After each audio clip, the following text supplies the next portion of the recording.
Para tumbal ini juga dipercaya menjadi monyet atau berubah menjadi monyet di lokasi pemakaman tersebut.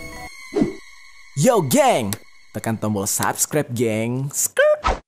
Hey yo, what's good? Welcome back to Kamar Jerry.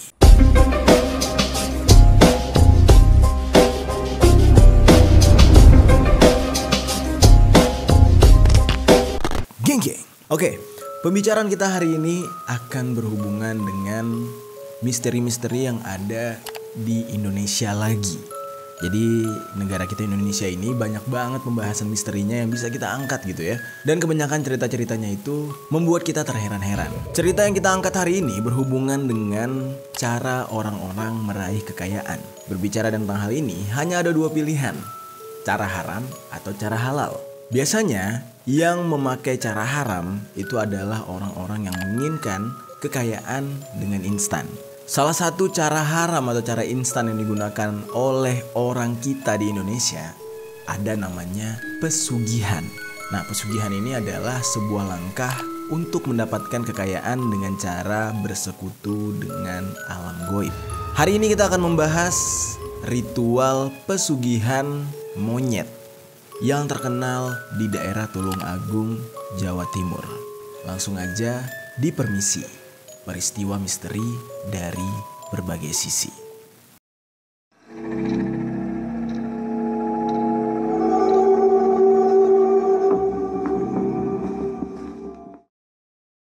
Selama ini mungkin yang kita ketahui yang namanya ritual itu menggunakan sesajen. Seperti yang baru-baru kemarin kita ceritakan, ada sebuah ritual yang dilakukan oleh sekelompok orang di mana orang-orang ini menghanyutkan atau membuang sesajen di pinggir pantai atau meletakkan sesajen ke laut gitu ya. Ada juga pesugihan jenis lain yaitu bersemedi atau berdiam diri di tempat-tempat tertentu. Namun bagaimana kalau misalkan pesugihan ini justru menggunakan hewan seperti judul yang sudah kita sebutkan tadi, yaitu hewan monyet atau kera gitu. Yang lumrah sekali kita dengar adalah babi ngepet, di mana ketika seseorang pengen mendapatkan kekayaan yang menggunakan babi ngepet. Ada yang menjadi babinya dan ada yang menjaga lilin, biasa gitu ya. Kalau ini justru berbeda. Jujur gue sendiri nih baru pertama kali gue dengar ada yang namanya pesugihan monyet. Peristiwa ritual monyet ini sangat terkenal di daerah Ngujang, Tulung Agung. Dan di daerah sana kata monyet ini disebut juga dengan ketek. Mungkin sebagian besar dari teman-teman yang ada di Jawa udah lumrah dengan hal ini, tapi gue yakin banget ada teman-teman yang belum pernah mendengar yang namanya pesugihan ketek atau pesugihan monyet ini. Atau kalian punya pengalaman sendiri, justru di daerah kalian juga ada yang namanya pesugihan monyet gini. Kalian boleh tinggalkan komen di bawah, kita sharing. Oke, area pesugihan ketek ini berada di sebuah komplek pemakaman umum. Tepatnya di sebelah selatan Sungai Brantas atau di sebelah utara Desa Ngujang.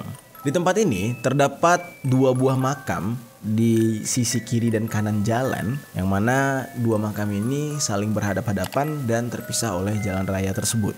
Perbedaannya itu adalah satu itu adalah komplek pemakaman orang Cina dan satu lagi pemakaman orang Jawa. Di tempat inilah banyak terdapat monyet-monyet. Jadi ada sekitar ratusan sampai ribuan monyet yang hidup di daerah tempat pemakaman ini. Entah dari mana asalnya monyet-monyet ini sudah ada dari zaman dulu. Tapi kalau misalkan menurut kabar beberapa orang dikatakan monyet-monyet ini sering ke pemakaman karena adanya pemakaman orang China di sana.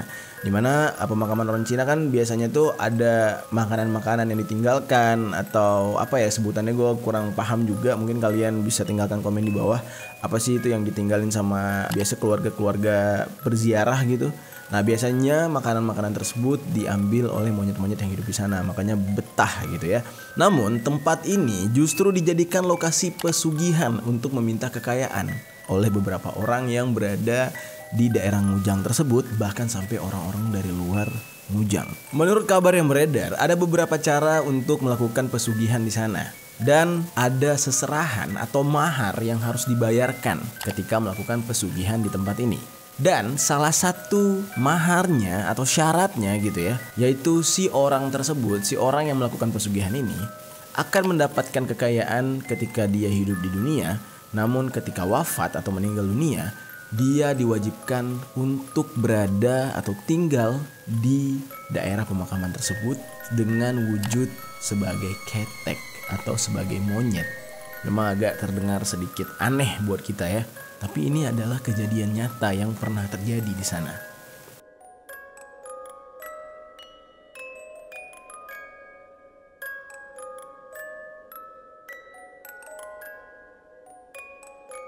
Maka dari itu geng, ketek-ketek atau para monyet yang ada di pemakaman Ngujang ini dipercaya oleh warga sekitar itu semakin hari semakin bertambah jumlahnya. Entah dari mana asalnya, namun ini diyakini sebagai orang-orang yang telah meninggal dunia, tapi semasa hidup dia pernah melakukan pesugihan dan perjanjian di makam Ngujang tersebut.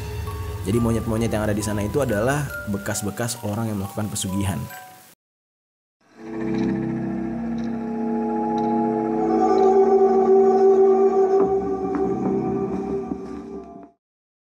Selain harus menggunakan syarat-syarat dan perjanjian untuk melakukan pesugihan di makam Ngujang ini, itu orang-orang harus membawa tumbal juga. Nah, biasanya yang dijadikan tumbal itu adalah manusia juga, entah itu anaknya, entah saudaranya, adiknya, atau kerabat lainnya gitu ya. Para tumbal ini juga dipercaya menjadi monyet atau berubah menjadi monyet di lokasi pemakaman tersebut. Jadi bisa dikatakan monyet-monyet yang ada di makam tersebut adalah wujud dari orang-orang yang melakukan pesugihan serta wujud dari orang-orang yang menjadi tumbal pesugihan. Pasti timbul pertanyaan, kapan awal mula monyet-monyet ini dijadikan sebagai alat pesugihan atau dipercaya sebagai alat pesugihan gitu. Kita akan bercerita sejarah awal pesugihan monyet di makam Ngujang.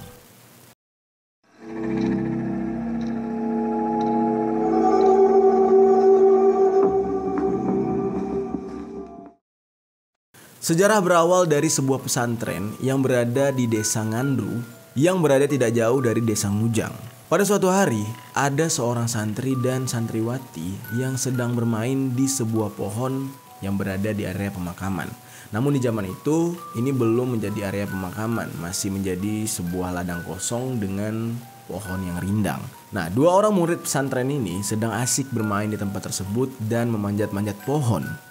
Karena asik bermain, dua santri ini sampai lupa kalau mereka ada kajian rutin di pesantren. Jadi ada pengajian di hari itu. Dan di saat mereka asik bermain, tiba-tiba datanglah satu orang kiai dari tempat pesantren mereka. Di saat itu, sang kiai langsung melihat dua orang muridnya ini sedang asik bermain sambil memanjat pohon. Karena mereka berdua tidak mengikuti pengajian, akhirnya sang kiai ini menegur dua bocah ini. Di sini tertulis pakai bahasa Jawa ya. Do, le, kalian kok tidak ikut ngaji? Lihat teman-teman kalian sedang mengaji di pondok, kalian kok malah memanjat pohon di sini. Seperti ketek saja, atau dalam bahasa Indonesia yaitu seperti kera aja gitu. Menurut kepercayaan masyarakat zaman dulu, setiap perkataan tuan guru atau perkataan kiai itu merupakan sebuah doa yang dimana ini akan sangat cepat diaminkan gitu ya. Perkataan atau teguran dari kiai ini justru menjadi sebuah kutukan bagi dua santri tersebut. Kedua santri tersebut lalu benar-benar menjadi pasang kera mereka berdua di situ. Dan sejak saat itulah monyet-monyet atau kera-kera yang ada di situ beranak pinak, yang mana diyakini itu merupakan keturunan dari dua santri yang dikutuk tadi. Dan semenjak saat itu juga desa Ngujang ini ditetapkan namanya. Nah, nama Ngujang ini berasal dari kata pawejangan atau tempat menuntut ilmu, ya karena di situ ada pondok pesantren. Akhirnya, atas kejadian tersebut tersebarlah cerita ini ke masyarakat luas, yang dimana masyarakat akhirnya menyalahgunakan kejadian mistis tersebut. Dimana semenjak saat itu, para ketek atau para monyet di lokasi pemakaman tersebut justru dijadikan sebagai alat pesugihan oleh warga sekitar. Di makam tersebut ada seorang kuncen atau ada seorang juru kunci, dimana orang-orang yang melakukan pesugihan ini akan menemui kuncen ini, geng. Setiap kali mereka menemui kuncen ini untuk melakukan pesugihan, mereka akan diminta untuk melakukan sebuah ritual yang pada akhirnya si kuncen akan memberikan seekor monyet kepada si orang yang melakukan pesugihan ini. Dan orang tersebut wajib untuk memelihara dan menyayangi monyet tersebut. Jadi harus dianggap seperti anak sendiri gitu. Ya ini agak mirip seperti orang-orang yang melihara tuyul. Biasanya ya tuyul tersebut juga harus disayangi seperti anak sendiri katanya. Nah lalu setiap tahunnya orang-orang yang pernah melakukan pesugihan di tempat ini akan dimintai sumbangan serta harus ikut serta tepatnya pada malam 1 Suro untuk melakukan sebuah ritual selamatan. Dan ini benar-benar terjadi, geng. Semua orang yang melakukan pesugihan itu wajib datang ke tempat tersebut, memberi sumbangan dan mengikuti ritual malam 1 Suro. Kalau dipikir-pikir apa nggak malu gitu ya, sesama orang-orang yang melakukan pesugihan datang ke tempat tersebut, ya udah pasti saling tahu gitu ya. Ya dan akhirnya kayak gimana gitu, ya lo semua saling tahu kalau kekayaan yang lo dapet adalah hasil pesugihan, hasil pemujaan gitu. Kalau kalian ke tempat ini, lalu kalian bertemu dengan para kuncen atau juru kunci, itu kalian tanya gitu ya ke si kuncen ini. Kuncen ini tidak segan-segan untuk menjelaskan ke kalian dan membenarkan isu ini. Bahkan si kuncen ini sendiri yang bilang kalau monyet-monyet yang ada di sana itu adalah orang-orang yang pernah datang ke dia dulunya semasa hidup dan akhirnya menjadi seekor monyet ketika mati.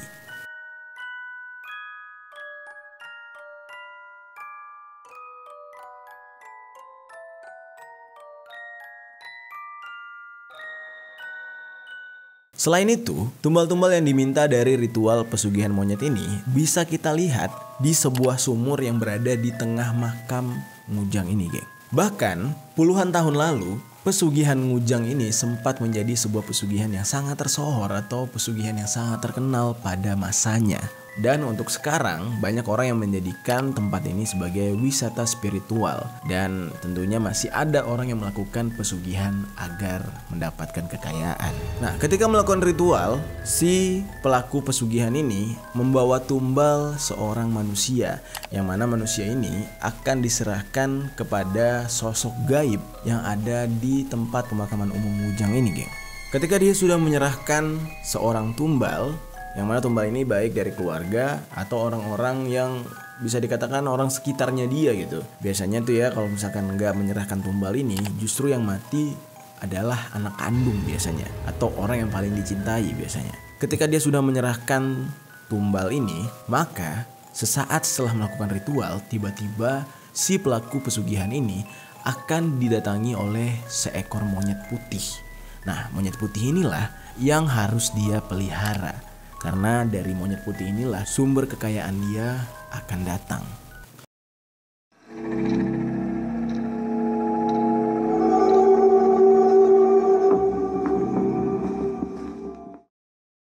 Mendapatkan kekayaan menggunakan pesugihan monyet itu bisa dibilang sangat instan. Tapi walaupun instan bukan berarti tanpa resiko. Sama seperti ritual babi ngepet, sudah pasti ada resiko kalau ketahuan. Nah, perbedaannya dengan ritual monyet ini, resikonya berbeda. Resikonya adalah ketika mereka mati nanti, mereka tidak benar-benar mati secara keseluruhan. Dan dimana jiwa mereka akan masuk ke dalam seekor monyet, atau mereka akan menjadi seekor monyet, lalu tinggal di tempat pemakaman tersebut. Mereka akan tinggal di tempat itu entah sampai kapan. Nah makanya menurut keterangan beberapa orang yang pernah lewat di TPU ini, itu ada beberapa monyet yang terlihat seperti kebingungan. Jadi misalkan kalau kalian lewat nih di jalan raya tersebut, itu ada monyet yang seperti memperhatikan kalian kayak orang sedih.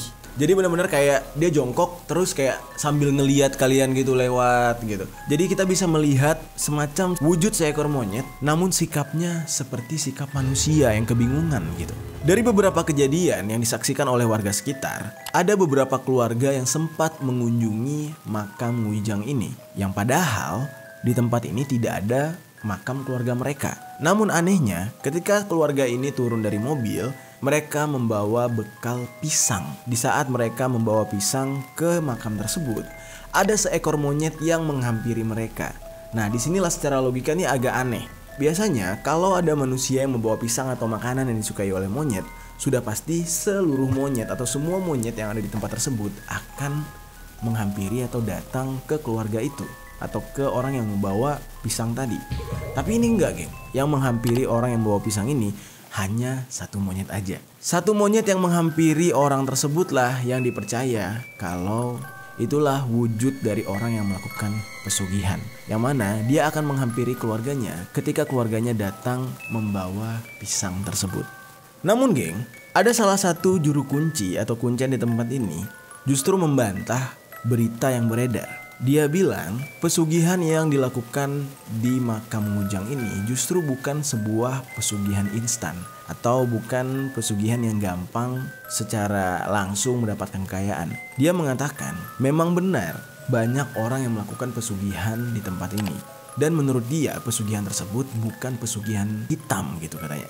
Dia bilang kalau pesugihan di tempat ini hanya sebuah usaha, namun tetap harus dengan sebuah kesabaran dalam mencapai kekayaan. Katanya gitu. Ini memang agak sedikit aneh ya. Dan dia juga membantah pesugihan di tempat ini memakai tumbal katanya. Cuman secara logika, bagaimana bisa sebuah pesugihan tidak memakai mahar, tidak memakai bayaran, tidak memakai tumbal gitu kan? Itu logikanya.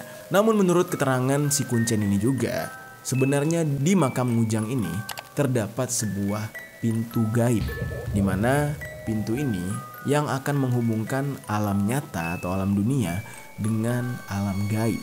Dan di makam Ngujang ini dipercaya ada sebuah kerajaan goib, yang mana kalau misalkan kita berbicara tentang kerajaan goib ini memang sudah tidak asing lagi di Indonesia, karena di banyak tempat sudah dipercaya ada kerajaan goibnya. Kalau misalkan kalian mau dengar cerita tentang kerajaan-kerajaan goib di Indonesia, sudah pernah kita bahas di konten kita yang ini, kalian bisa nonton. Dan menurut kuncen ini, salah satu kerajaan goib ada di makam Ngujang ini geng. Nama kuncen ini adalah Pak Ribut. Memang agak unik ya namanya Pak Ribut ya. Menurut Pak Ribut, beberapa orang yang datang ke tempat ini justru sebenarnya hanya melakukan dua hal, yaitu ritual pesugihan. Dan bagi orang yang mempunyai kelebihan khusus gitu ya, kemampuan khusus, dia bisa masuk ke dalam pintu gaib untuk menuju ke dimensi lain, yaitu alam gaib, kerajaan goib. Dan Pak Ribut juga menjelaskan di makam ini ada sosok tokoh yang dituakan. Dan sampai saat ini arwah dari tokoh ini masih berada di tempat pemakaman ini. Nah, nama tokoh ini adalah Mbah Pelet dan Mbah Glendoh. Kedua sosok ini sudah sangat tua dan bahkan sudah meninggal dunia, geng. Setelah meninggalnya dua tokoh yang paling tua ini, untuk saat ini yang memegang kendali atau yang memimpin lokasi pemakaman ini adalah Mbah Siwil dan Mbah Petor. Yang kalian harus tahu, dua sosok ini adalah sosok kera yang sudah sangat tua. Umur dari Mbah Siwil dan Mbah Petor ini bisa dikatakan sama. Jadi mereka ini seusia gitu geng. Jadi Pak Ribut ini menjelaskan kalau kelompok monyet ini memiliki pemimpin. Jadi semacam komunitas monyet gitu geng. Agak aneh sih mendengarnya ya. Dan sampai saat sekarang ini kepercayaan akan pesugihan monyet ini masih terus dilakukan. Dan warga sekitar juga tidak merasa keberatan dengan adanya pesugihan ini, karena bisa dikatakan ini sudah menjadi budaya yang turun-temurun. Dan masih ada aja yang percaya kalau ingin kaya harus dengan pesugihan. Gimana menurut kalian geng? Apa mungkin kalian punya hal lain yang kalian pikirkan tentang pesugihan monyet ini? Atau justru kalian mempunyai cerita yang sama di daerah kalian? Ya bisa jadi di daerah kalian juga ada yang namanya pesugihan hewan kayak gini selain monyet. Kalian bisa tinggalkan komentar di bawah.